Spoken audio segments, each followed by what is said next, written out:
సైకత శివలింగం అంటే మనకు గుర్తుకు వచ్చేది రామేశ్వరంలోని శివలింగమే. శ్రీరామచంద్రుడు లంకకు బయలుదేరే ముందు రామేశ్వరంలోని సముద్రం ఒడ్డున సైకత లింగాన్ని ఏర్పాటు చేసి స్వామిని పూజించిన తర్వాత లంకకు బయలుదేరి వెళ్తారు. లంకలో విజయం సాధించిన అనంతరం రామేశ్వరంలో శ్రీరామచంద్రుడు మరొక శివలింగాన్ని ప్రతిష్ఠించినట్టుగా చెప్తారు. ఇక లంకేశ్వరుడు రాక్షసుడే కాని సద్బ్రహ్మణుడు. సూర్యోదయం వేళకే ఆయన కోటి శివలింగాలకు అభిషేకం చేస్తాడు. మహాశివుని ఆత్మలింగాన్ని వశం చేసుకున్న మహాభక్తుడు. లంకేయుణ్ణి అంతం చేయడంతో శ్రీరామచంద్రుడికి బ్రహ్మహత్య మహాపాతకం చుట్టుకుంటుంది. ఈ పాతకం నుంచి బయటపడేందుకు అగస్త్య మహాముని ఓ సలహా ఇస్తాడు. ఈ సూచన మేరకు కాశీ నుంచి శివలింగాన్ని తీసుకొని వచ్చి రామేశ్వరంపల్లి గ్రామంలో నిర్మించాలని అనుకుంటాడు శ్రీరాముడు.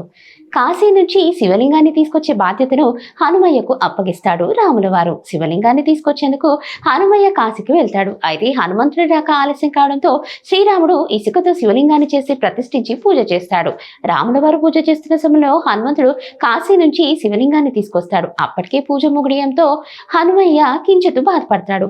హనుమంతుల వారి బాధను చూసిన శ్రీరామచంద్రుడు, బాధపడకు హనుమ, మొదట నీవు తీసుకొచ్చిన శివలింగానికి పూజలు చేసిన తర్వాత తాను ప్రతిష్ఠించిన సైకత లింగానికి పూజలు చేస్తారని చెప్తాడు. అప్పటి నుంచి రామేశ్వరంపల్లిలో 2 శివలింగాలు దర్శనమిస్తాయి. సిద్దిపేట జిల్లా భూంపల్లి మండలం దుబ్బాకకు సమీపంలో ఉన్న ఈ రామేశ్వరంపల్లి గ్రామంలో 2 వాగులు కలిసే ప్రదేశంలో ఈ ఆలయం ఉంటుంది. ఈ ఆలయాన్ని దక్షిణ కాశీగా కూడా పిలుస్తారు. దీన్నే కుడవెల్లి క్షేత్రం అని కూడా పిలుస్తారు. సాధారణంగా వాగులు పడమర నుంచి తూర్పుకు ప్రవహిస్తే ఈ క్షేత్రంలో వ్యతిరేక దిశలో ప్రవహిస్తుంటాయి. ఇక్కడే పార్వతీ సంగమేశ్వర ఆలయం, వేణుగోపాల స్వామి ఆలయం, ఆంజనేయుని ఆలయం, వీరభద్ర ఆలయం, వినాయకుని ఆలయాలు ఉన్నాయి. Please subscribe to the channel and download the Politicos app from the links in the description.